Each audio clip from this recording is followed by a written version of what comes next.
Hello दोस्तों, welcome to your own channel the BRC education research centre. मैं आपकी मधु ma'am आपके सामने फिर से हाजिर हो चुकी हूँ नए प्रैक्टिस सेट के साथ। जी हाँ, पिछली बार हमने विज्ञान सेट ए सॉल्व किया था और उम्मीद है आप सभी को वो सेट काफी पसंद आया होगा। उसको काफी चीजें मैंने आपको एक्सप्लेन करके भी की थी और आपके बहुत सारे डाउट भी वहाँ पर क्लियर हुए होंगे। अभी मैं आपके लिए लेकर आई हूँ सेट बी। अगर आपको सेट ए की PDF चाहिए तो आप मुझे कमेंट सेक्शन पर जाकर एक बार जरूर कहिए कि मैम हमें PDF चाहिए, तो मैं आपको अपना टेलीग्राम चैनल शेयर कर दूंगी जिससे कि आपको सारी की सारी PDF वहाँ पर मिल जाए। तो लेकिन सबसे पहले अगर आपको हमारी वीडियो पसंद आ रही है तो उस वीडियो को लाइक करना, शेयर करना ना भूलें और हमारे चैनल को सब्सक्राइब करना ना भूलें। और इसी के साथ आपने सारे के सारे पेपर देखे हैं, सेट ए देखा है और काफ़ी चीज़ें आपको क्लियर हुई है। सेट बी में आपके सामने लेकर आई हूँ। सेट बी के बाद में आपको सेट सी भी देखने को मिलने वाला है। तो बने रहिए दोस्तों मेरे साथ। अगर आपको नॉलेज बनाना है, नॉलेज के साथ में अभी प्रैक्टिस की बहुत ज़्यादा जरूरत है, तो प्रैक्टिस बनाए रखनी है, प्रैक्टिस बरकरार रखनी है, क्योंकि प्रैक्टिस मेक्स मैन परफेक्ट। और अगर आप अच्छा करोगे, अच्छी मेहनत करोगे तो आपको सफलता निश्चित ही आपके कदम चुनने को तैयार खड़ी हुई है। तो बस देरी किस बात की, बिना किसी रुकावट के, बिना किसी देरी के हम स्टार्ट करते हैं हमारा वीडियो, जो कि है विज्ञान सेट बी। देखिए बच्चों, ये है आपको जो इंस्ट्रक्शंस है वो आपको बता देती हूँ सारे के सारे। उसके बाद हम इसको आगे बढ़ाते हैं वीडियो को। बोर्ड परीक्षा है, अभ्यास पेपर है, प्रैक्टिस सेट है, विज्ञान सेट बी है। पूर्णांक आपका 75 का है। टाइमिंग आपकी 3 घंटे की है। 3 घंटे में आपको सारे के सारे क्वेश्चंस अटेम्प्ट करने हैं। एक भी क्वेश्चन और वीडियो दोनों ही स्किप नहीं करनी है, क्योंकि वीडियो में भी कुछ इन्फॉर्मेशन आपको काम की मिल ही जाएगी, इंपॉर्टेंट जो भी है। और पेपर में तो आपको परसेंटेज मिलने वाले, तो इसको भी स्किप नहीं करना है। कि प्रश्न को आपको करना है, सभी प्रश्न करना अनिवार्य है। All questions are mandatory. प्रश्न क्रमांक 1 से 4 तक वस्तुनिष्ठ प्रश्न है। प्रश्न क्रमांक 5 से 22 तक आंतरिक विकल्प दिए गए हैं। और उसके बाद में चौथा इंस्ट्रक्शन आपको दिया गया है, प्रत्येक प्रश्न के लिए आवंटित अंक उनके सम्मुख अंकित हैं। जहां आवश्यक हो, 5वें नंबर पे आपको मिलना है, जहां आवश्यक हो स्वच्छ एवं नामांकित चित्र बनाना है आपको, जो कि आपका फेवरेट होगा ही। और साइंस में बिना चित्र के कैसे क्या होने वाला है, ठीक है। तो पहला आपका प्रश्न आपको मिलता है यहाँ पर, ये रहा आपकी मोबाइल स्क्रीन पर पहला प्रश्न आपके लिए। तो ये देखिए आप, जी हाँ, सही विकल्प चुनकर लिखिए। यानी कि आपको ABCD में से एक विकल्प चूज करना है। क्योंकि आपने प्रैक्टिस की तो इसका मतलब अक्कड़ बक्कड़ बम्बे में तो आप करेंगे नहीं, प्रैक्टिस कर रहे हैं मेरे साथ, इसलिए आपको वहां पर सब कुछ क्लियर रहेगा। तो देखिए यहाँ पर दे रखी है कि इक्वेशन दे रखी है Fe2O3, वो एल्यूमिनियम के साथ में आपकी अभिक्रिया हो रही है। तो यहाँ पर Al2O3 बन रहा है और फेरस यहाँ से बाहर निकल रहा है। तो आपने देखा होगा जब ये Fe2O3 था, यहाँ से फिर जब एल्यूमिनियम ने क्या किया, फेरस को विस्थापित कर दिया। तो ये कौन सी क्रिया हुई? जी हाँ, ये होगी आपकी स्थापन क्रिया। ये संयोजन क्रिया मैं आपको पहले बता चुकी हूँ। संयोजन क्रिया के बारे में मैंने लास्ट वीडियो में भी आपको बताया था, एक बार और सुन लीजिए आप। 2 या 2 से अधिक, 2 या 2 से अधिक है ना, मोर देन 2 अभिकारक मिलकर। तो देखिए यहाँ पर 2 है और 2 से अधिक है, तो यहाँ पर 2 से अधिक मिलकर कोई एकल उत्पाद बनाता है, उससे क्या कहते हैं? संयोजन। लेकिन ये संयोजन की है नहीं, इसलिए यहाँ पर एकल उत्पाद तो है ही नहीं, 2 उत्पाद बने हुए हैं, तो ये संयोजन तो हो ही नहीं सकता, क्योंकि एकल उत्पाद यहाँ पर नहीं है। द्विवचन और वियोजन को देखते हैं। वियोजन में क्या होता है? जो संयोजन का जस्ट अपोजिट वियोजन होगा। जैसे कि इसको एक उदाहरण से समझते हैं, जैसे यहाँ पर CaO प्लस CO2, ये 2 उत्पाद है। इससे एकल उत्पाद क्या बनने वाला है? CaCO3 ये बनने वाला। तो ये तो हुआ आपका संयोजन। और अगर इसका विपरीत कर देते हैं तो ये आपका हो जाता है वियोजन। CaCO3 से CaOCO2 आपको बाहर निकलता है, तो ये आपका वियोजन हो जाएगा, है ना। और द्विस्थापन क्या होता है? जब 2 या 2 से अधिक यौगिक या तत्व जब मिलते हैं तो वो अपने आयनों का, यानी आयन जो तो ऋण आयन और धन आयन, उसका आदान प्रदान करके एक नया उत्पाद बनाते हैं, उसे हम द्विविस्थापन कहते हैं। और विस्थापन में क्या होता है कि उसका एक जो यौगिक होता है दूसरे यौगिक से संक्रिया करके जो पहले वाले यौगिक को विस्थापित कर देता है, उसे हम विस्थापन अभिक्रिया कहते हैं। तो उम्मीद है आपको चारों परिभाषा और इनका एक्सप्लेनेशन समझ में आ गया होगा। नेक्स्ट क्वेश्चन की तरफ हम मूव करते हैं। हमारा जो नेक्स्ट क्वेश्चन है, देखिए बच्चे, अगर आपको इसी PDF चाहिए तो आप जरूर मुझे कमेंट सेक्शन पर जाकर बताएं और मुझे कमेंट करके ये बताया कीजिए कि आपको कोई डाउट तो नहीं है। डाउट हो तो उससे क्लियर करने के लिए मधु मैम आपके साथ में 24 आवर्स अवेलेबल है। ओके, तो हम बढ़ते हैं हमारे नेक्स्ट क्वेश्चन की तरफ। देखिए, निम्नलिखित में से कौन सी अधातु द्रव है। देखिए बच्चे, अधातु मैंने आपको कल ही क्लियर किया था। अधातु क्या होती है? अधातु विद्युत की कुचालक होती है, यानी कि उसमें करंट सप्लाई नहीं होता है। विद्युत की कुचालक आपकी होती है अधातु, जबकि धातु के अंदर करंट सप्लाई होता है। तो यहाँ पर कल हमसे पूछा गया था कि जो चमकीली अधातु है वो कौन सी थी? आयोडीन थी। ठीक है, अब यहाँ पर पूछा जो द्रव रूप में पाई जाती है आपको अधातु, तो वो कौन सी है? जी हाँ, बिल्कुल सही है, ब्रोमीन। ब्रोमीन आपकी द्रव रूप में पाई जाती है। दो तंत्रिका कोशिकाओं के मध्य खाली स्थान, तंत्रिका तो कोशिका इस टाइप की बनी होती है, तो इसके मध्य जो खाली स्थान होता है उसे क्या कहा जाता है? उसे सिनेप्स कहा जाता है। मैं आपको इसका एक बार आंसर शीट भी बता दूंगी, ठीक है, तो आप उसका स्क्रीनशॉट ले लेंगे। और अगला क्वेश्चन है, बीजाणु द्वारा प्रजनन किया जाता है। बीजाणु द्वारा प्रजनन किया जाता है, किसका किया जाता है? राइजोपस का। किसका किया जाता है? राइजोपस का। ठीक है, नेक्स्ट क्वेश्चन है आपका 5वें नंबर का। मनुष्य में लिंग निर्धारण होता है। लिंग निर्धारण किससे होता है? जी हाँ, गुण सूत्रों से आपका लिंग निर्धारण होता है कि लड़का है या लड़की है। क्योंकि हमने पढ़ा था कि एक मनुष्य के अंदर 22 जो होते हैं आपके गुणसूत्र, वो एक जैसे होते हैं, उसे ऑटोसोम कहा जाता है। क्या कहा जाता है? ऑटोसोम है, मैंने कल भी आपको क्लियर किया था, उसे ऑटोसोम कहा जाता है। उसमें से जो एक जोड़ी बचता है तो वो होता है, जेंट्स में होता है एक्स वाई और महिलाओं में होता है एक्स। ठीक है, एक्स यहाँ पर वाई और ये एक्स, सॉरी मैं उल्टा बोल गई, ये वाई और ये एक्स, यहाँ वाई और एक्स होता है, जिसकी वजह से यहाँ पर लिंग निर्धारण होता है। ठीक है, तो आरएनए है नहीं, केंद्रक नहीं है और माइटोकॉन्ड्रिया भी नहीं है। ठीक है, नेक्स्ट आपका किसी बिंब का अवतल दर्पण द्वारा बना गया प्रतिबिंब आभासी, सीधा तथा बिंब से बड़ा पाया गया वस्तु की स्थिति कहाँ होनी चाहिए? अपने दर्पण बहुत अच्छे से पढ़े होंगे, आपकी चैप्टर में है, तो आपको ये बताना चाहिए अवतल दर्पण को क्या कहा जाता है। अवतल दर्पण को एक कहा जाता है अभिसारी लेंस। क्या कहा जाता है? अभिसारी। अवतल को हम दूसरी शब्दों में अभिसारी भी कहते हैं। क्या कहते हैं? अभिसारी दर्पण भी कहते हैं। ठीक है, और अभिसारी दर्पण में आपने देखा होगा कैसा होता है अभिसारी दर्पण? किनारों पर मोटा और बीच में से पतला या फिर ऐसे दबा हुआ कह सकते हैं। ये अभिसारी है, यानी कि उत्तल दर्पण है। और आपका उत्तल दर्पण कैसा होता है? किनारों पर पतला और बीच में से उभरा हुआ या मोटा, ये आपका उत्तल दर्पण है। ठीक है, तो यहाँ पर जब बोला गया है कि यहाँ पर ये स्थिति है, कौन सी स्थिति की कौन से फोकस पर है, केंद्र पर है, तो कहाँ पर बने होगा जो कोई वस्तु और ये ऑब्जेक्ट आपका कहाँ होगा, जो तब जाके ये रिजल्ट मिलने वाला है आपको, तो वो है दर्पण के ध्रुव तथा मुख्य फोकस के बीच में। नेक्स्ट क्वेश्चन पर मूव करते हैं।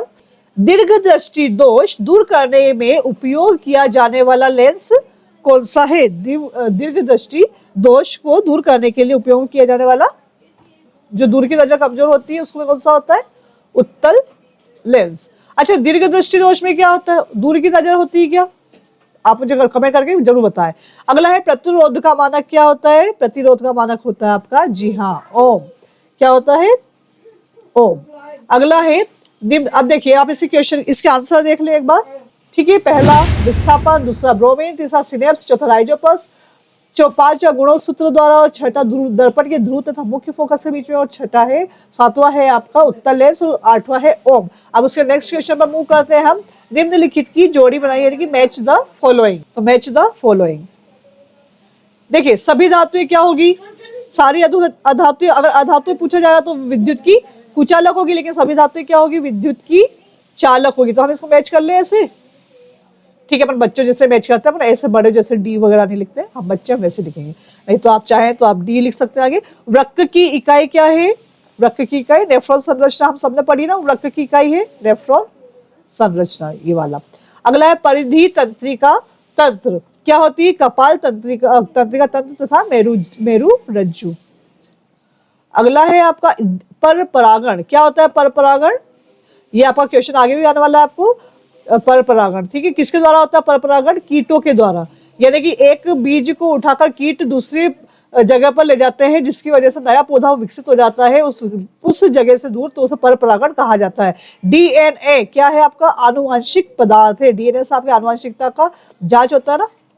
उत्तल लेंस, उत्तल लेंस का क्या होता है? बीच में से मोटा और किनारों पर पतला, जो कि हम थोड़ी देर पहले ही पढ़ चुके हैं ये। अगला है प्राकृतिक स्पेक्ट्रम।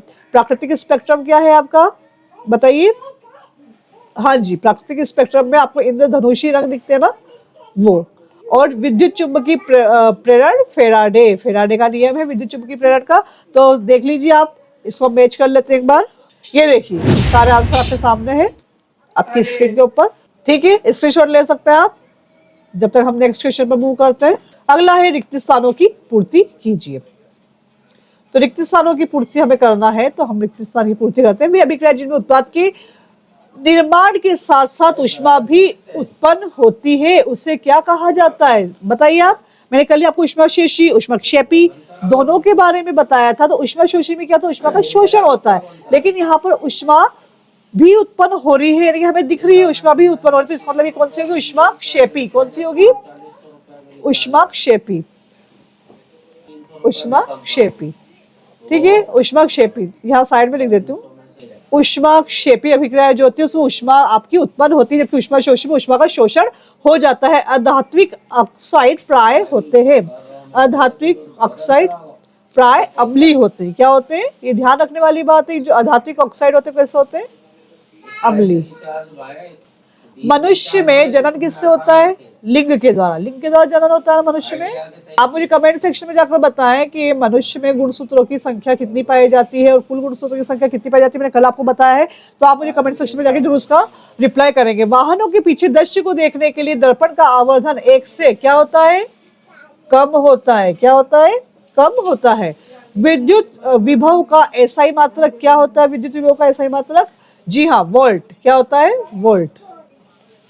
अगला है आपका चुंबकीय क्षेत्र रेखा एक दूसरे को क्या नहीं करती, प्रतिच्छेदित नहीं करती। अभी कभी आपने कभी देखा है चुंबक को एक दूसरे क्रॉस करते हैं, नहीं, वो प्रतिच्छेदित नहीं करती है।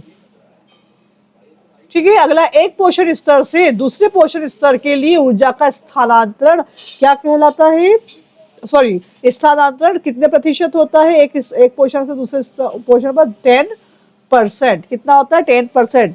तो देखिए आप इसका आंसर मिला लें एक बार, देखिए इसका ऊष्माक्षेपी, अम्लीय, लैंगिक, कम, वोल्ट, प्रतिच्छेद और 10 से कम। नेक्स्ट क्वेश्चन पर मूव करते हैं। आप स्क्रीनशॉट लेते चले इसका और हम नेक्स्ट क्वेश्चन पर मूव करते हैं हमारे। ठीक है, नेक्स्ट क्वेश्चन है आपका, एक शब्द में आपको उत्तर देना है। यहाँ पर आपको बस लिमिट रहना, बस एक जो आंसर है डायरेक्ट आपको दे देना है। डू एज डायरेक्ट, डायरेक्ट आपको आंसर ही बोलना है, इधर उधर की बातें नहीं करनी है इसके अंदर। तो देखिए, अम्ल एवं क्षार की अभिक्रिया से बनने वाले उत्पाद के नाम लिखिए। तो वह अभिक्रिया है जो अम्ल और क्षार से बनते हैं, उन्हें क्या कहा, जो उत्पाद बनते हैं अम्ल और क्षार की अभिक्रिया से, उसे क्या कहा जाता है बताइए। क्या बनते हैं, एक तो लवण बनता है और एक जल। क्या बनता है, लवण और जल।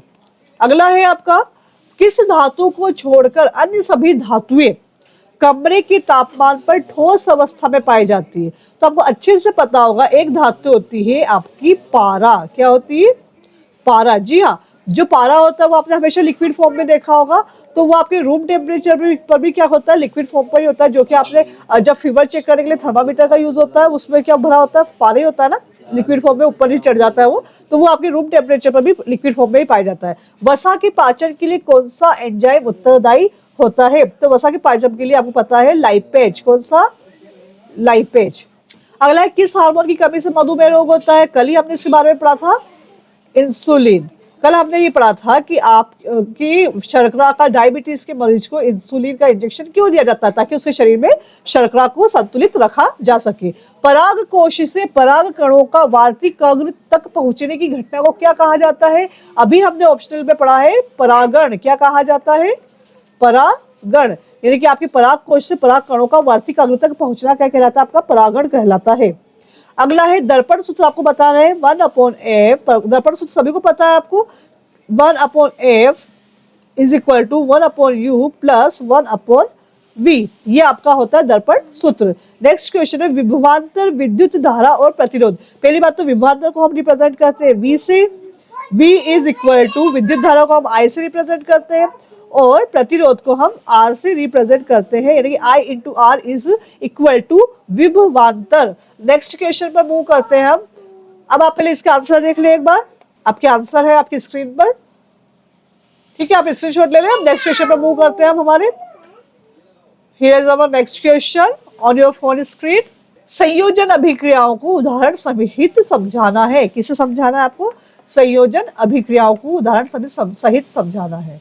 ठीक है, तो आपकी जो संयोजन अभिक्रिया क्या होती है, अभी थोड़ी देर पहले ही मैंने आपको संयोजन के बारे में बताया था कि दो या दो से अधिक जब पदार्थ या तत्व या यौगिक संयोग करके एकल उत्पाद का निर्माण करते हैं, उसे हम संयोजन अभिक्रिया कहते हैं। दो या दो से अधिक देखते हैं हम इसे, देखिए यहाँ पर इसको उदाहरण के साथ समझ लेंगे हम। यहाँ पर देखिए, दो या दो से अधिक पदार्थ संयोग करके यानी कि जुड़कर एकल उत्पाद का निर्माण करते हैं, जिसका भी हमने क्या कहा था, CaO प्लस CO2 क्या बनता है, दोनों मिलकर CaCO3 एकल उत्पाद बना है ना। देखो यहाँ पर आपकी जो वो भी पूरी बैलेंस हो रखी है, ठीक है ना।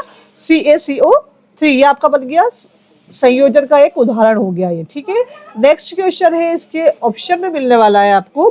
क्या है आपका नेक्स्ट क्वेश्चन, उसको देखते हैं हम। ओके, नेक्स्ट क्वेश्चन के लिए इसका आप स्क्रीनशॉट ले सकते हैं। और आपको वीडियो पसंद आ रही है तो इसे सब्सक्राइब, शेयर, लाइक करना बिल्कुल भी ना भूलें। देखिए यहाँ पे इसने हाइड्रोजन का और ऑक्सीजन का उदाहरण लिया है, जिससे कि जल बन रहा है, हाइड्रोजन गैस के रूप में, ऑक्सीजन गैस के रूप में, और यहाँ पर लिक्विड फॉर्म में हमें H2O मिल रहा है। अगला क्वेश्चन है आपका, अगला क्वेश्चन है आपका, अपघटन या वियोजन से आप क्या समझते हैं, लिखिए। अपघटन वियोजन संयोजन का जस्ट अपोजिट होता है आपका वियोजन, जो कि मैंने आपको स्टार्टिंग में ही क्लियर किया था, तो उसको आप देखेंगे। देखिए, वियोजन या अपघटन दोनों का मतलब क्या होता है, टूटना, है ना। जो हमने एकल उत्पाद प्राप्त किया था CaCO3, उसको हमने ऊष्मा दी, उसे हमने हीट किया और वहां पर वो टूट गया, CaO सॉलिड में और CO2 गैस में हमें यहाँ पर प्राप्त हुआ है, ठीक है। और CaCO3 भी खाएगा। आप मुझे बताएं कमेंट सेक्शन में आकर CaCO3 कार्बन कार्बोनेट किसका, सॉरी कैल्शियम कार्बोनेट किसका रासायनिक सूत्र है, मुझे बताएंगे। कैल्शियम कार्बोनेट को हम हमारी सामान्य भाषा में क्या बोलते हैं, ये आप मुझे कमेंट सेक्शन पर जाकर जरूर बताएं, ताकि मुझे पता तो चले कि बच्चों की प्रैक्टिस कितनी है। और प्रैक्टिस बहुत ज्यादा जरूरी है।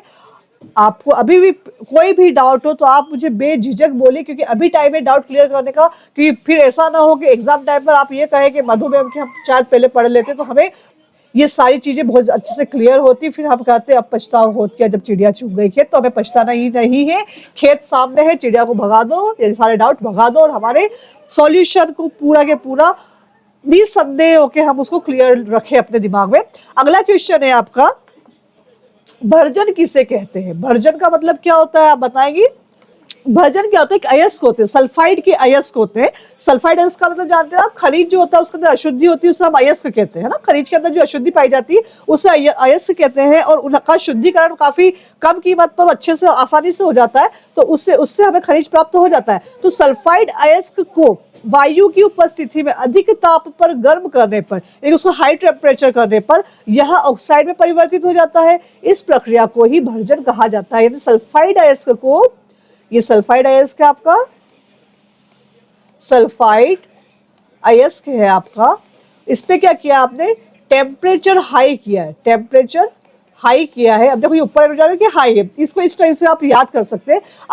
हाई करने पर क्या वहां पर आपकी, वहां पर क्या मौजूद है, एयर मौजूद है, और एयर की उपस्थिति में हाई टेम्परेचर हमने उसको गर्म किया, तो हमें प्राप्त क्या हो रहा है, ऑक्साइड में परिवर्तित हो रहा है। वो किसमें परिवर्तित हो रहा है, ऑक्साइड में। तो समझ में आ गया ना, इजीली सल्फाइड गैस को हाई टेम्परेचर पर हमने गर्म किया है, एयर की उपस्थिति, और हमें ऑक्साइड प्राप्त हो रहा है। देखिए कितने अच्छे से आपको लैंग्वेज लिखने की जरूरत नहीं, और आप ऐसे शॉर्ट वे में हर एक चीज को याद कर सकते हैं। तो आप मेरे साथ बने रहे, आपको कुछ ना कुछ नया नया हर बार देखने को मिलेगा। चाहे आपने भर्जन बहुत बार याद किया होगा, इस वे में आप याद करेंगे तो आपको ज्यादा लिखना नहीं पड़ेगा, और आप शॉर्ट लिख कर भी आप लार्ज या लॉन्ग चीजों को याद कर सकते हैं। नेक्स्ट पर पहुंचते हैं हम, निस्तापन। अभी हमने सल्फाइड अयस्क की बात की थी, अब निस्तापन में बात करेंगे हम। कार्बोनेट अयस्क, वहां पर सल्फाइड अयस्क थे, और देखो निस्तापन में क्या होता है, कार्बोनेट अयस्क होता है आपका। निस्तापन के अंदर होता है कार्बोनेट अयस्क। तो कार्बोनेट अयस्क को वायु की सीमित मात्रा में, यहाँ वायु की उपस्थिति थी, यहाँ वायु की सीमित मात्रा में अधिक ताप पर गर्म करने पर ऑक्साइड में परिवर्तित होते हैं। यहाँ बस इतना सा चेंज है कि वहाँ सल्फाइड अयस्क थे और वायु की उपस्थिति, और यहाँ पर कार्बोनेट अयस्क है, और यहाँ पर वायु क्या है, लिमिटेड है, वायु लिमिटेड है यहाँ पर, ठीक है। वायु की लिमिटेशन के साथ में यहाँ पर उसको अधिक ताप पर, टेम्परेचर वही रखना है सेम, हमें ताप कितना होना चाहिए यहाँ पर, अधिक। लेकिन यहाँ निस्तापन में कुछ आपके अपवाद भी, जहाँ पर आप ताप अधिक नहीं कर सकते ना। ताप अधिक करने पर आपको क्या मिलता है, ऑक्साइड। क्या मिल रहा है, ऑक्साइड। सेम चीज मिल रही है, लेकिन कार्बोनेट अयस्क के साथ मिल रही है, वो सल्फाइड अयस्क के साथ मिल रही है। हाई टेम्परेचर दोनों में है, वहां पर एयर उपस्थित है, यहाँ पर लिमिटेड है, बस ये अंतर है। और दोनों के दोनों निस्तापन भर्जन क्लियर है आपके सामने, बिल्कुल जी बिल्कुल।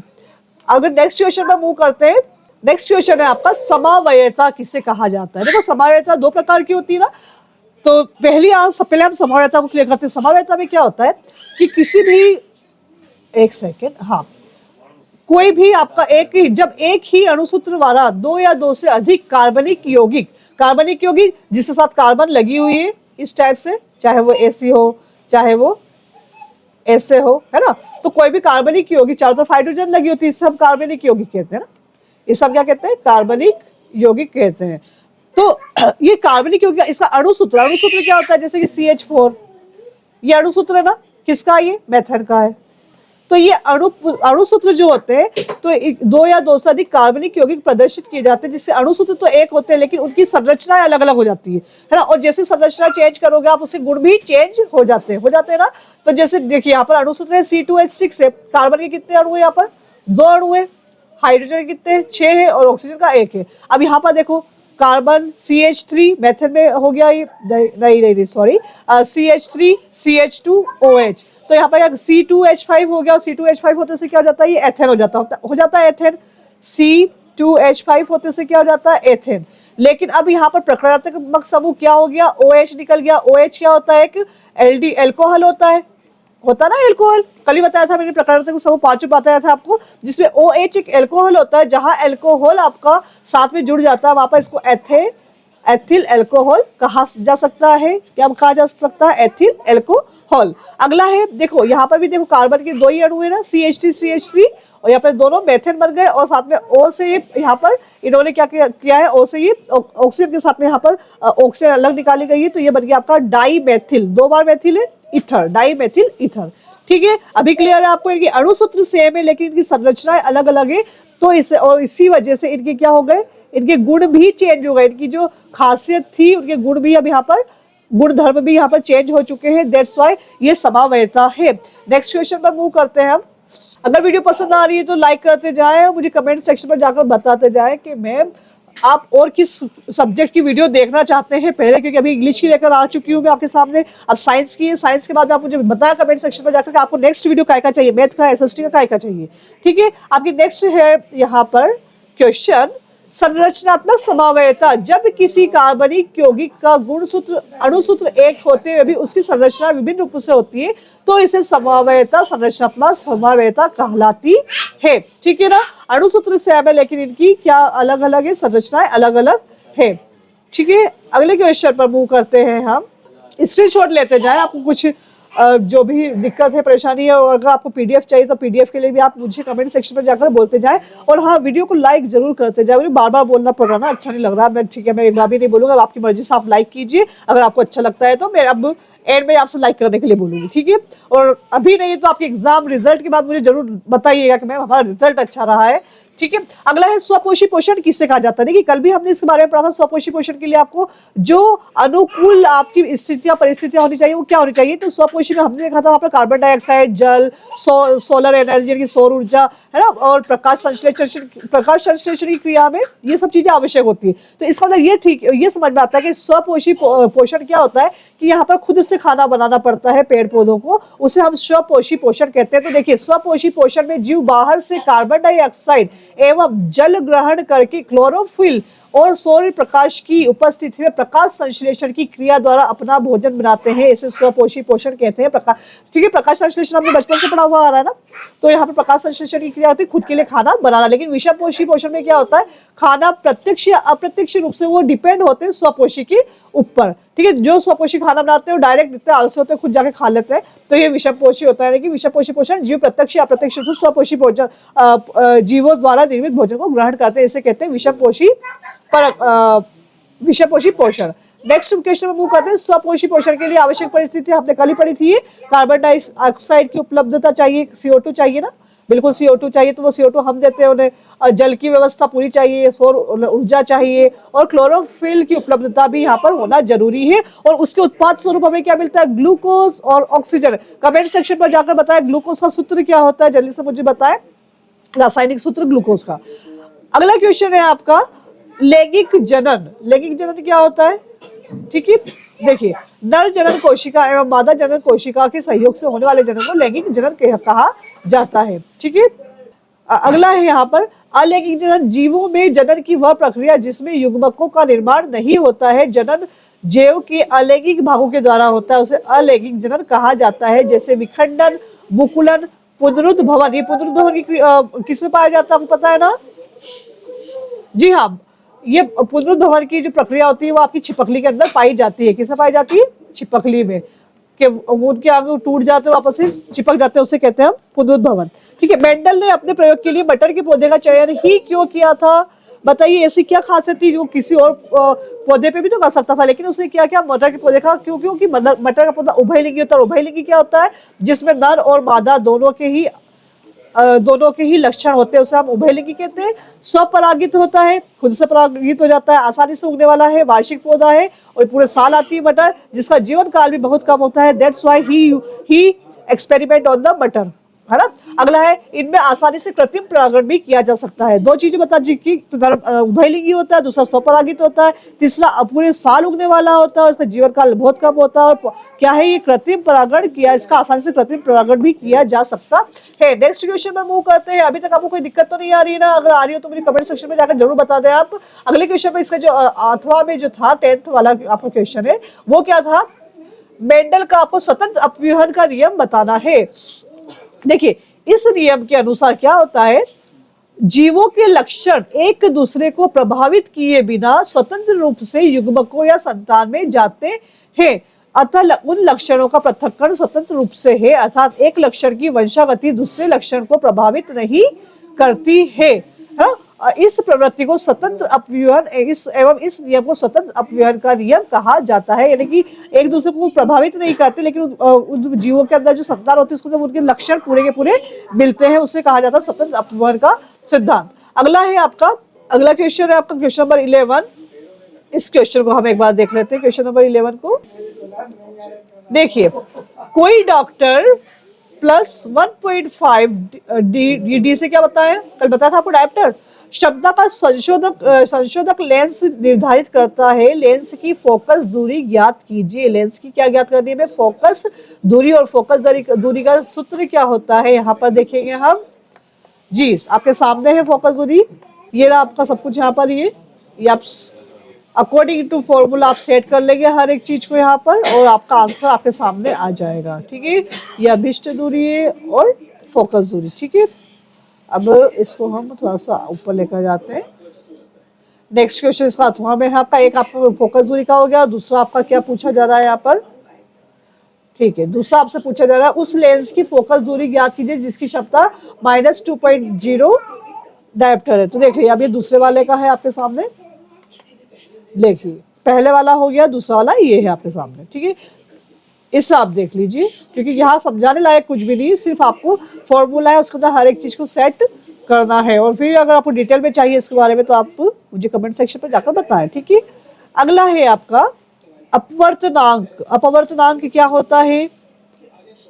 अपवर्तनांक, हाँ दिख रहा है सभी को? हाँ जी, अब दिख रहा है। ओके, देखिए, एक माध्यम के सापेक्ष दूसरे माध्यम का अपवर्तनांक पहले माध्यम में प्रकाश की चाल एवं दूसरे माध्यम के प्रकाश की चाल के अनुपात के बराबर होती है। एक माध्यम है, मान लो कोई एक माध्यम किसी एक साधन में से जा रहा है, कोई क्या और एक दूसरे साधन में क्या उसका प्रकाश की चाल जा रही है। ठीक है ना, तो प्रकाश की चाल दूसरे माध्यम के प्रकाश की चाल के अनुपात के बराबर होता है, उसे कहा जाता है, इस अनुपात को अपवर्तनांक कहा जाता है। और इसे N21 से निरूपित किया जाता है। N21 क्या है? यहाँ पर माध्यम 1 प्रकाश में चाल है V1 और माध्यम 2 में प्रकाश की चाल है V2। नेक्स्ट क्वेश्चन आपका निरपेक्ष अपवर्तनांक। तो जब किसी माध्यम का अपवर्तनांक निर्वात के सापेक्ष ज्ञात किया जाता है, निर्वात यानी कि जहां पर हवा नहीं होती है, तो इसे निरपेक्ष अपवर्तनांक कहते हैं और इसे Nm से प्रदर्शित किया जाता है। ठीक है, किसी माध्यम का अपवर्तनांक निर्वात के सापेक्ष ज्ञात किया जाता है। और यहाँ प्रकाश की चाल का दोनों में एक माध्यम से दूसरे माध्यम में जब अपवर्तनांक पहले माध्यम में प्रकाश की चाल से तथा दूसरे माध्यम में प्रकाश की चाल दूसरे माध्यम के जो माध्यम यहाँ पर अलग अलग है, ठीक है ना, वहां पर ज्ञात किया जाता है। उसका जो रेशो होता है वो यहाँ पर होता है आपका अपवर्तनांक। निर्वात वायु में प्रकाश की चाल C और माध्यम में प्रकाश की चाल V, ये इसका फॉर्मूला है। और अगला है आपका, नेक्स्ट क्वेश्चन पर जाते हैं हम। क्वेश्चन नंबर 13, घरेलू विद्युत परिपथ, इसका क्वेश्चन पढ़ लेते हैं हम एक बार। घरेलू विद्युत परिपथ में पार्श्व उपकरण का संयोजन क्यों किया जाता है? ठीक है, पार्श्व उपकरण का, घरेलू विद्युत परिपथ में पार्श्व उपकरणों का संयोजन क्यों किया जाता है? ठीक है, इसको समझते हैं हम। देखिए, घरेलू विद्युत परिपथ में विद्युत उपकरणों में संयोजन पार्श्व क्रम में किया जाता है क्योंकि उन सभी उपकरणों को समान विभवांतर उपलब्ध हो सके, समान विभवांतर उपलब्ध हो सके। विभवांतर हम लास्ट में पढ़ चुके हैं ना, क्या होता है? I इंटू आर इज विभवांतर। ठीक है, यानी कि विद्युत की धारा और प्रतिरोधक।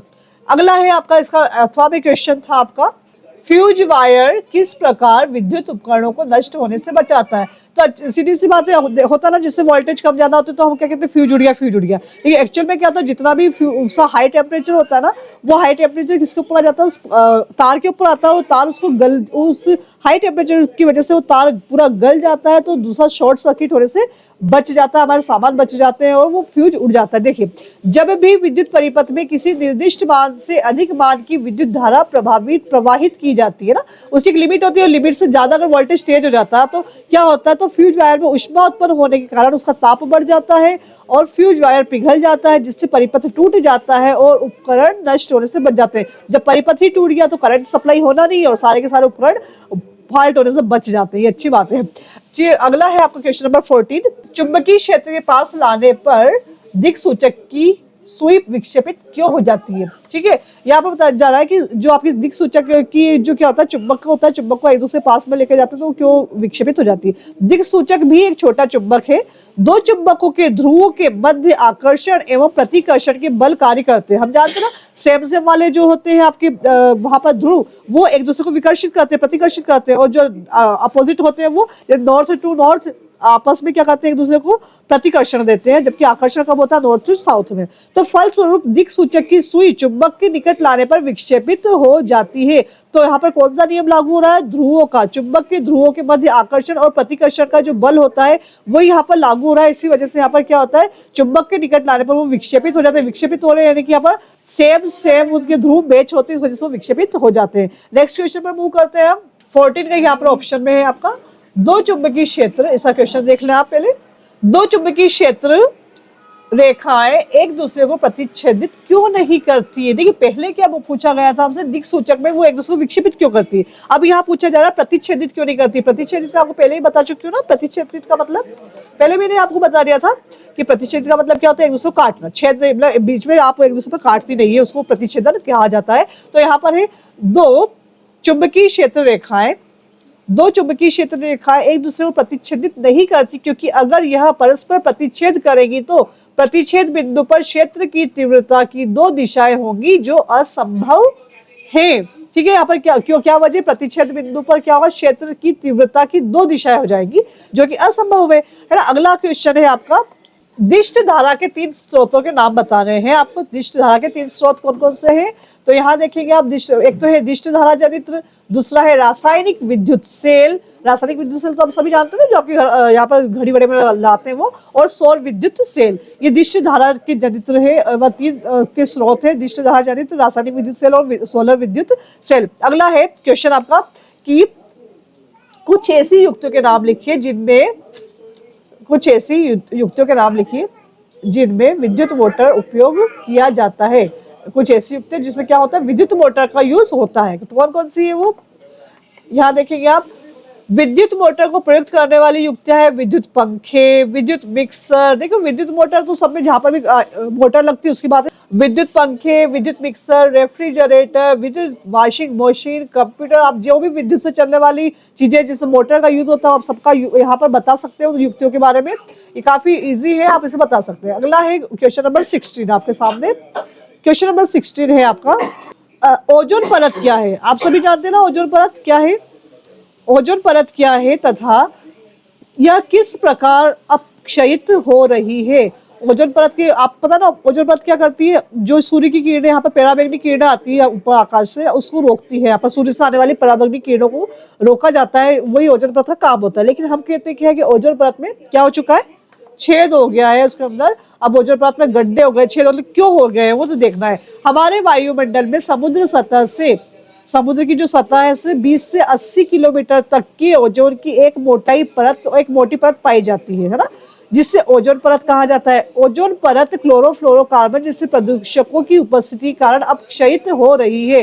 क्यों हो रही है अपक्षयित? क्लोरोफ्लोरोकार्बन की वजह से। और क्लोरोफ्लोरोकार्बन का आप सूत्र मुझे बताएंगे। और क्लोरोफ्लोरोकार्बन कहाँ से निकलता है? जी हाँ, जैसे आप रेफ्रिजरेटर को खोलते हैं तो उसमें से निकलने वाली जो गैस होती है वो आपकी होती है क्लोरोफ्लोरोकार्बन। वो क्या होती है? आपकी क्लोरोफ्लोरोकार्बन। तो यानी कि आपको पता होना चाहिए, ये पूछा जा सकता है कि क्लोरोफ्लोरोकार्बन कहाँ से निकलती है ना, और कौन सी गैस है जो कि ओजोन परत को नुकसान कर रही है। तो दोनों तीनों तरीके से आपको क्वेश्चन पता होना चाहिए। अगला है अम्ल वर्षा। अम्ल वर्षा किसे कहा जाता है? किसे कहते हैं अम्ल वर्षा? जी हाँ, जो यहाँ पर देखो कार्बन डाइऑक्साइड और सल्फर डाइऑक्साइड और सल्फेट के और नाइट्रोजन की जो ऑक्साइड होते हैं ये क्या एकत्रित हो जाते हैं और वर्षा के जल में घुलकर अम्ल वर्षा बरसते हैं। यानी कि जो पानी बरसता है ना उसके अंदर ये कार्बन डाइऑक्साइड SO2 SO3 और नाइट्रोजन के ऑक्साइड जो होते हैं वो बारिश के साथ में जब नीचे जमीन पर गिरते हैं तो ये हमारी जो इमारतें होती है इनको काला कर देते हैं। जैसे कि आज ताजमहल क्या हो रहा है? पूरी तरह से काला हो गया। जो संगमरमर का वाइट ताजमहल था वो अब काला हो चुका है। क्यों? क्योंकि अम्लीय वर्षा की वजह से ही। तो ये हमारी बिल्डिंगों को नुकसान करते हैं। ठीक है, क्योंकि पानी की बारिश नहीं होती, अम्ल की एक बारिश होती है, इसे अम्लीय वर्षा कहा जाता है। नेक्स्ट क्वेश्चन पर मूव करते हैं। अगला है आपका उपचयन क्या होता है? ठीक है, उपचयन में क्या होता है आपको पता होना चाहिए कि जब किसी पदार्थ से ऑक्सीजन का संयोग होता है, जब किसी पदार्थ से ऑक्सीजन का संयोग होता है तो उस पदार्थ का उपचयन होता है। किसी पदार्थ एवं ऑक्सीजन के योग की अभिक्रिया उपचयन कहलाती है ना। किसी पदार्थ के तत्व या ऑक्सीजन के योग की क्रिया को क्या कहा जाता है? उपचयन कहा जाता है। जबकि अपचयन क्या होगा? इसका अपोजिट होगा। इसमें जब किसी पदार्थ के ऑक्सीजन का ह्रास होता है, इसमें क्या होता है? संयोग होता है ऑक्सीजन का। किसी पदार्थ में ऑक्सीजन का संयोग होना तो आपका क्या कहलाता है? उपचयन। और उस ऑक्सीजन का ह्रास होना, कमी हो जाना, क्षय हो जाना, उसे कहा जाता है अपचयन। तो ऑक्सीजन का ह्रास की अभिक्रिया ही अपचयन कहलाती है। ठीक है, क्लियर है आप सभी को? है ना, किसी पदार्थ में ऑक्सीजन का संयोग होना आपका उपचयन और किसी पदार्थ में ऑक्सीजन का ह्रास होना अपचयन कहलाता है। ठीक है, अगला क्वेश्चन है आपका, इसका क्वेश्चन पढ़ते हैं हम। क्वेश्चन नंबर है आपका, अब संक्षारण के बारे में पूछा गया है। ठीक है, एक बार संक्षारण का क्वेश्चन देख लेते हैं। निम्नलिखित पदों का वर्णन कीजिए तथा प्रत्येक का एक उदाहरण देना। तो संक्षारण समझाना, संक्षारण देखा होगा ना आपने, लोहे पे जंग लगना उसको संक्षारण ही कहते हैं। आई थिंक हाँ जी बिल्कुल, उसे हम जंग लगना ही कहते हैं। ठीक है, तो यहाँ पर देखेंगे हम संक्षारण को। जब लोहे या लोहे से बनी हुई वस्तु, जब लोहा या लोहे से बनी हुई पदार्थ या वस्तु उनके आसपास अम्ल आर्द्रता यानी कि वहां पे कोई एसिड या कोई नमी की वजह से नमी के संपर्क में आता है तो ये संक्षारित हो जाते हैं और इस प्रक्रिया को संक्षारण कहा जाता है। लोहे पर जंग लगना अर्थात उस पर लाल भूरी परत का जमना क्या कहलाता है? संक्षारण। ठीक है, क्षारण। ठीक है, इस शब्द को ध्यान रखना। संक्षारण क्या होता है? अम्ल और पानी के संपर्क में आकर लोहा क्या होता है? अम्ल और पानी के संपर्क में आके क्या हो जाता है? जंग लग जाती है, उसे संक्षारण कहा जाता है। विकृत गंधिता, तो आपने देखा होगा किसी भी चीज में बदबू आ जाना है ना, तो क्या होता है? बदबू क्यों हम कहते हैं? सड़ गया। लेकिन क्या होता है एक्चुअली में? वो रासायनिक ही तो चेंजेस होते हैं ना, उसके अंदर केमिकल चेंजेस आते हैं जिसकी वजह से वो हम कहते हैं सड़ गया है ना, बदबू आ रही, स्मेल आ रही है। तो तेल या वसायुक्त खाद्य पदार्थ उपचयित होकर, उपचयित हमने ऊपर पढ़ लिया ना, उपचयित का मतलब क्या होता है? इसमें ऑक्सीजन क्या होती है? संयोग हो जाता है। उपचयित होकर अपना स्वाद एवं गंध को बदल देते हैं, ऐसी घटना को विकृत गंधिता कहा जाता है। कि आप हमारा खाना क्यों खराब होता है, आप क्या कहेंगे? आप उसके अंदर आप ऐसे कहना सीख जाओ ताकि आपको याद भी हो जाएगा। ये कहना सीख जाओ कि इसके अंदर ऑक्सीजन का उपचयन हो गया या ऑक्सीजन का संयोग हो गया जिसकी वजह से खाने में गंध आ गई। तो आपको समझ में हमेशा याद रहेगा कि यहाँ पर विकृत गंधिता क्या होता है? किसी भी पदार्थ के अंदर ऑक्सीजन का उपचयन हो जाता है जिसकी वजह से उसकी गंध बदल जाती है। उदाहरण अब अगला है, इसमें उदाहरण तो हो ही गया आपका जैसे कि तेल या वसा में तले हुए खाद्य पदार्थ जैसे नमकीन, चिप्स आदि में लंबे समय तक रखने पर उनका स्वाद और गंध अप्रिय हो जाती है ना। हमने तेल चढ़ गया ये शब्द बोलते हैं, बहुत नॉर्मल शब्द है हमारे लिए। तेल चढ़ जाना कि मम्मी से तेल चढ़ गया, हम नहीं खा पा रहे, तो तेल चढ़ना नहीं होता, वो क्या होता है? आपका ऑक्सीजन का उपचयन हो जाता है उसके अंदर, जिससे कि उसकी गंधता चेंज हो जाती है। अगला है आपका क्वेश्चन नंबर 18 जो कि आपका फेवरेट है एज यूजुअल, कि यहाँ पर आपको आपका मनपसंद चित्र बनाना है, जो कि किसका है, तंत्रिका कोशिका का नामक चित्र बना सकते हैं या मनुष्य की मस्तिष्क का चित्र बनाइए। ठीक है, तो मैं तो तंत्रिका तंत्री बनाती कि मनुष्य का मस्तिष्क मुझसे बनता नहीं, मेरी ड्राइंग अच्छी नहीं है, आप सभी देखते हैं। तो यहाँ पर देखिए तंत्रिका तंत्री, आपको चित्र भी बनाने और चित्र के साथ में उसको आपको नॉमिनेट भी करना, नेम भी लिखने। अगर आप उसको नेम नहीं डालेंगे तो आपको पूरे नंबर नहीं मिले। नामांकित चित्र का मतलब है नामांकित करना है, उसको नाम देना ही पड़ेगा।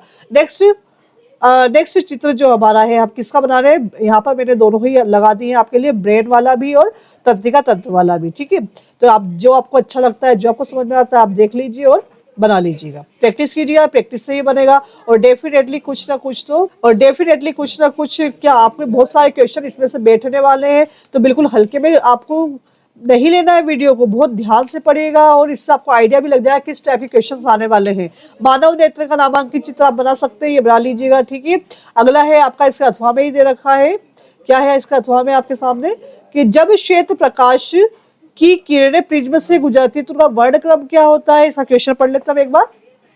इसका क्वेश्चन है, हाँ, क्या होता है जब श्वेत प्रकाश की किरण प्रिज्म से गुजरती है, तो उसका चित्र भी बनाना है आपको और इसके चित्र बनाने के साथ ये बताना है कि क्या होता है जब प्रिज्म से गुजरती है। तो आप सभी ने देखा होगा कि हीरे होते हैं, जो कांच होता है शीशे में से, जब भी आप कोई प्रकाश निकलता है तो उसमें कैसे सतरंगी इंद्रधनुषी कलर हमें दिखता है। सभी ने देखा होगा, बचपन में भी सब देखते हुए आ रहे हैं। तो वो इंद्रधनुषी कलर जो होता है वो कैसे होता है, उसका क्या क्रम होता है, क्रम होता है। देखिए, जब श्वेत प्रकाश की किरण प्रिज्म से गुजरती है, प्रिज्म इस टाइप का ही होता है ना, ये सभी के पास होगा इस टाइप का, पर सबने देखा है ये इस टाइप से प्रिज्म, इस टाइप से कुछ होता है, वो आप देख लीजिएगा। ठीक है, ये प्रिज्म जो होता है सभी हमने सबने देखा। तो तब इसमें से जब प्रकाश की किरणें डाली जाती है, प्रकाश इसके अंदर जब जाता है तो ये क्या होता है, वो अपवर्तन होता है ना, कि परावर्तन की वजह से क्या होता है, ये ऐसे ऐसे प्रकाश निकलता है। और ये प्रकाश का जो क्रम होता है, 7 रंग निकलते हैं, कौन कौन से होते हैं। सबसे पहले आपका होता है, देखो ऐसे आप ऐसे याद कर लेगा, बेजानी ह पी नाल, ऐसे हम लोग तो ऐसे याद करते थे, हमारे सर हमको ऐसे याद कराते थे, 7 रंग को ऐसे याद करना, बेजानी ह पीला ह पी नाल, है ना, ऐसे याद कर लीजिएगा, जैसा आपको याद होता है वो याद कर लीजिएगा। तो आपको सबसे पहले यहाँ पर वो बैंगनी कलर, फिर जामुनी कलर, फिर उसके बाद में है आपका नीला ब्लू कलर, फिर है हरा ग्रीन कलर, फिर येलो, और फिर है आपका नारंगी कलर यानी कि ऑरेंज कलर, और फिर है आपका रेड कलर। ठीक है ना, तो आप ये कलर को सीक्वेंस में याद रखेंगे क्योंकि क्वेश्चन पूछा जाता है सीक्वेंस में बार बार, तो आप इसको अच्छे से ध्यान रखेंगे। और इसी के साथ क्वेश्चन देख लेते हैं हम। क्वेश्चन पर मूव करते हैं। देखिए, हाँ जी, अभी तो बहुत सारे क्वेश्चन है, मैंने सोचा कि पूरा हो गया। ठीक है, निम्न पदार्थों की लिटमस पत्र पर क्या क्रिया होती है। लिटमस पत्र सभी को पता नहीं क्या होता है, तो लिटमस पर अगर हम क्या क्रिया करेंगे, ये पदार्थ कौन, शुष्क HCl, गैस, आर्द्र NH3, लेमन जूस, दही, साबुन का विलयन। तो ये हम देखते हैं, आपकी आंसर शीट दिखाती हूँ मैं आपको, उस पर आप वहीं पर देखते जाए से जल्दी से। ये आपका लिटमस पत्र है और यहाँ पर सबसे पहले शुष्क HCl गैस है आपकी, तो कोई प्रभाव नहीं होता है आपके लिटमस पत्र पर। और दूसरा है NH3 गैस है आपकी, तो लाल लिटमस को नीला कर देती है। आपको ध्यान रखना है कि NH3 गैस आपकी क्या करती है, लाल लिटमस को नीला कर देती है। लेमन जूस क्या करता है, नीले लिटमस को लाल कर देता है। और दही क्या करता है, नीले लिटमस को लाल कर देता है। तो यहाँ पर ये चीज ध्यान रखेंगे आप, जो खट्टी चीज है, लेमन जूस भी खट्टा है, दही भी खट्टा है, वो क्या करता है, ब्लू को रेड कर देता है, ये ध्यान रख लेंगे। और जो गैस है, इसमें शुष्क गैस है, वो बिल्कुल प्रभाव नहीं डालती, जबकि जो आर्द्र गैस होती है वो लाल को नीला कर देती है। बहुत समझ में आ जाएगा, अच्छे से ऐसे याद रख लीजिएगा। शुष्क गैस जो होती है HCl, वो कोई प्रभाव नहीं डालती, जबकि आर्द्र गैस NH3 होती है वो लाल को नीला करती है। जबकि जो खट्टी चीज है आपकी लेमन जूस और दही, वो नीले को लाल कर देता है। और साबुन का विलयन क्या होता है, लाल को नीला कर देता है। साबुन का विलयन वो भी क्या करता है, आपके लाल लिटमस को नीला कर देता है। अगला क्वेश्चन है आपका, प्रबल अम्ल एवं दुर्बल अम्ल से आप क्या समझते हैं। प्रबल अम्ल और दुर्बल अम्ल से आप क्या समझते हैं। प्रबल जो अम्ल होता है आपका स्ट्रॉन्ग एसिड, वो क्या होता है, और दुर्बल क्या होता है, इसको देखते हैं। देखिए, विलयन में अधिक संख्या में H आयन उत्पन्न करने वाले अम्ल प्रबल अम्ल कहलाते हैं। यानी कि किसी भी घोल के अंदर H आयन सबसे ज्यादा मात्रा में उत्पन्न हो रहा है तो वो प्रबल हो जाएगा। और दुर्बल में क्या होगा, H आयन कम मात्रा में, कम संख्या में उत्पन्न होने वाले, तो आपके दुर्बल हो जाएंगे। प्रबल कौन है? हाइड्रोक्लोरिक, HNO3, H2SO4, जबकि दुर्बल कौन है? साइट्रिक एसिड, एसिटिक एसिड और फॉर्मिक एसिड। अगला है आपके जो अगला क्वेश्चन है आपका, अगला क्वेश्चन देखते हैं। प्रथम 4 हाइड्रोकार्बन के नाम और सूत्र लिखिए। मोस्ट इंपोर्टेंट क्वेश्चन है, हमेशा आता रहता है। प्रथम 4 हाइड्रोकार्बन कौन कौन से थे? आपको पता होगा ना, CH4, C2H6 से आपने पढ़ा है। देखते हैं इसको आगे हम जी। मेरे यहाँ पर देखिए आप, मेथेन, एथेन, इसको ऐसे याद रखना आपको, methane, ethane, propane, butane, pentane. कम से कम 5 तो आपको याद रखने ही है, ठीक है ना। तो मेथेन का सूत्र क्या होता है आपका? CH4। तो ये आपका सूत्र है, ठीक है। यहाँ पे आपको सूत्र ही पूछे गए।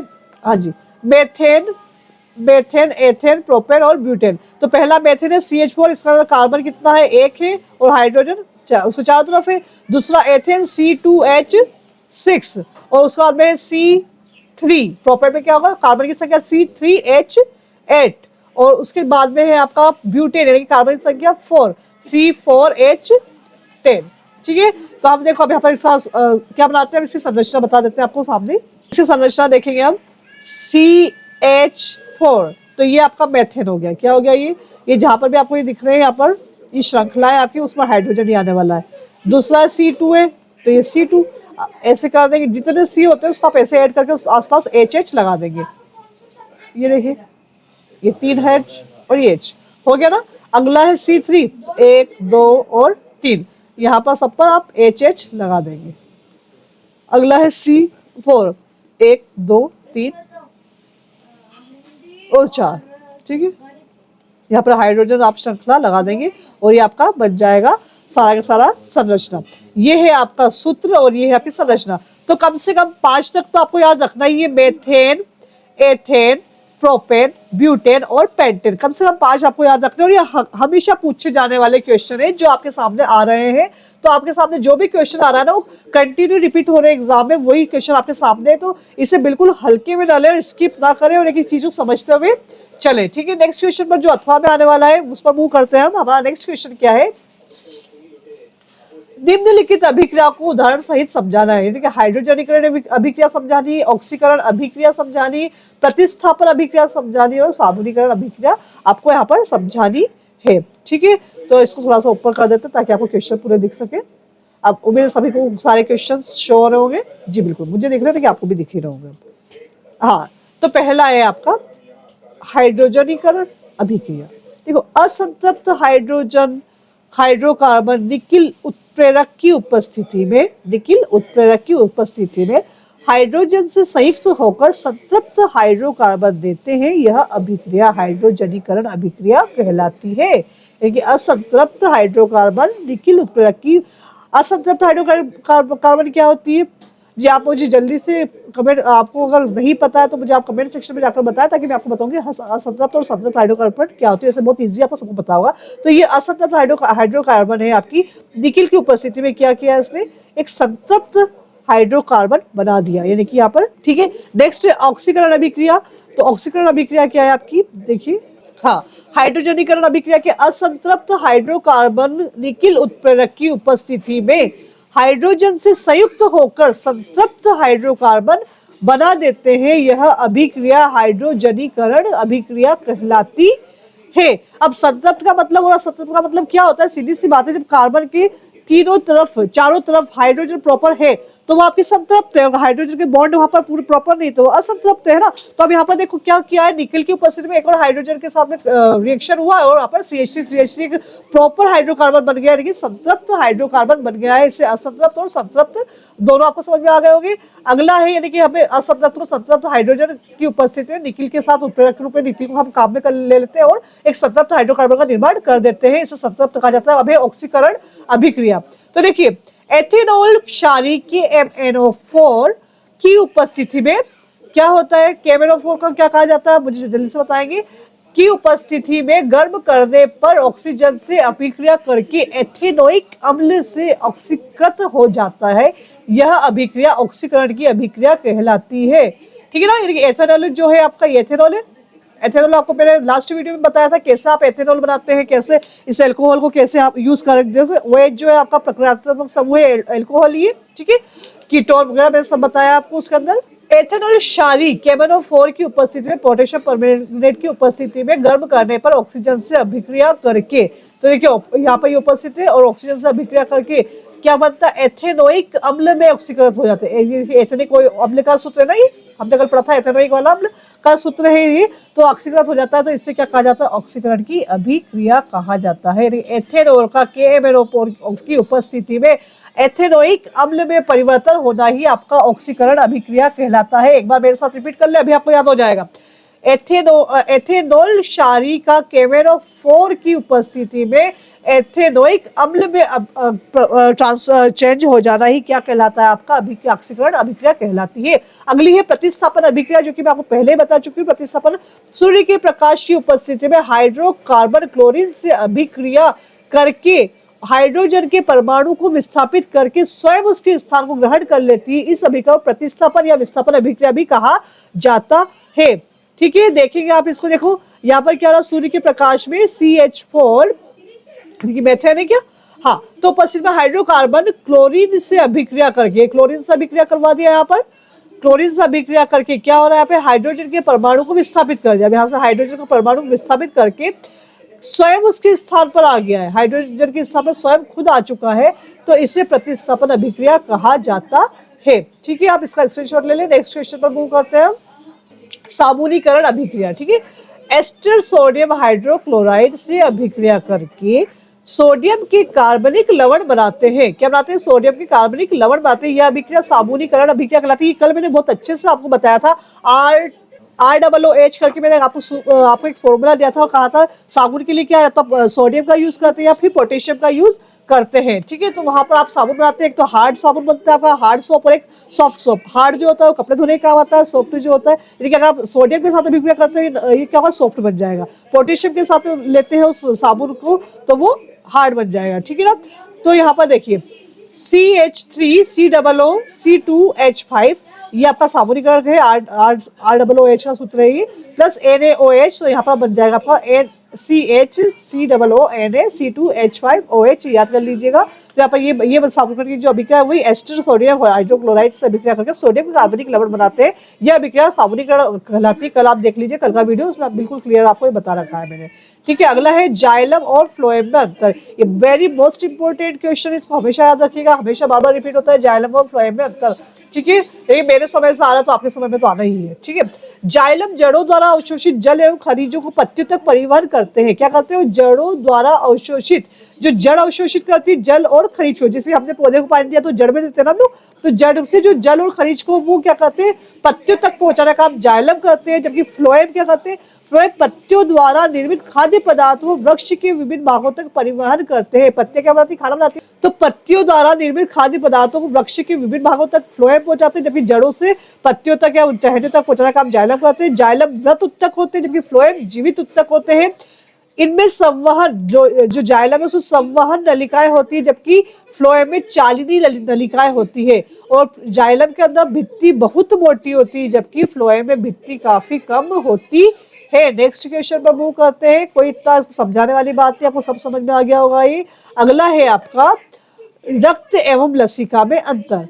देखिए, रक्त लाल रंग का संयोजित तरल उत्तक है, जबकि लसिका रंगहीन है और संयोजी तरल उत्तक होता है। मतलब दोनों संयोजी तरल उत्तक है, लेकिन रक्त रेड कलर का होता है जबकि लसिका रंगहीन होती है, उसका कोई कलर नहीं होता है। ठीक है, वो कभी कभी होता है ना, पानी निकल रहा, हम कहते हैं पानी निकल रहा है हमारे उसमें से, चोट लग जाती है तो खून नहीं आता, ऊपर से चिकना चिकना पदार्थ निकलता है, लसा सा, उसको कहते हैं लसिका, उसका कोई कलर भी नहीं होता, पानी जैसा बाहर निकलता है। इसमें अधिक प्रोटीन पाया जाता है, इसमें कम प्रोटीन पाया जाता है।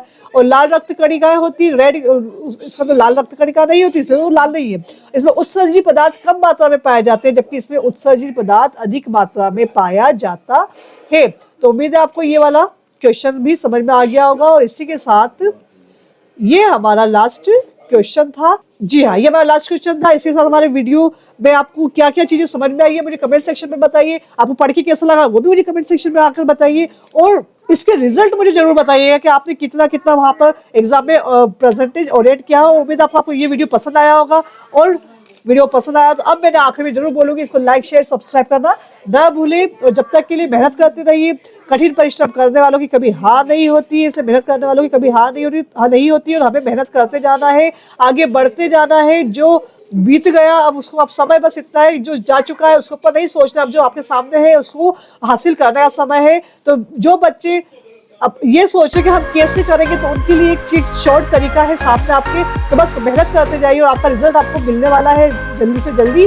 तो बस कभी समय है आपके पास एग्जाम के लिए, तब तक के लिए बेस्ट ऑफ लक। बने रहे मेरे साथ, आपकी मधु मैम के साथ। जब तक से मिलते हैं नेक्स्ट वीडियो में सेट सी के साथ में, जब तक के लिए गुड नाइट।